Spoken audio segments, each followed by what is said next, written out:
latest on our top local story, which is set to affect every Rhode Island taxpayer.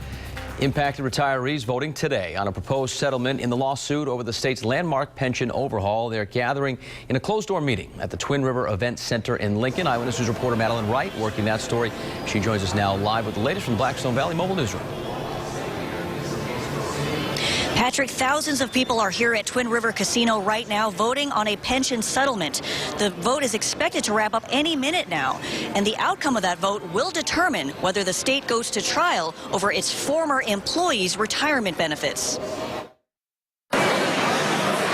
Thousands of people stood in long lines Monday morning at Twin River Casino for their chance to vote on a pension settlement deal. As we've reported, unions representing public employees are suing the state of Rhode Island for cutting their retirement benefits after the 2011 pension reform law.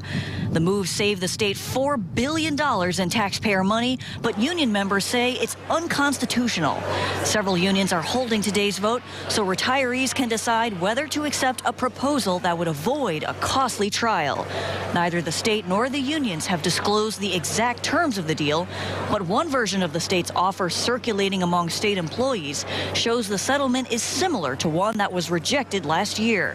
Today's vote comes 2.5 years after unions filed the high-stakes lawsuit.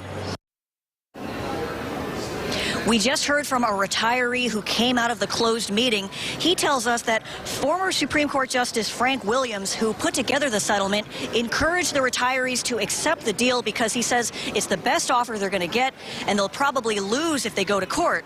But if they don't accept the deal, the state is prepared to go to trial on April 20th. Live in Lincoln with the Blackstone Valley Mobile Newsroom. Madeline Wright, Eyewitness News.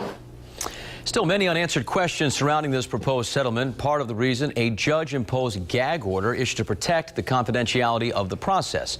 Now that the potential deal is in the hands of the retirees, the American Civil Liberties Union of Rhode Island asked the judge to lift that gag order. The ACLU says state taxpayers should now know what the proposed settlement entails. This news is going to develop, of course, throughout the day today. We'll be tracking all the angles. Count on Eyewitness News for continuing coverage of the pension reform law and the lawsuit that is challenging it. And on WPRI.com right now, you can find comprehensive coverage of this complex story.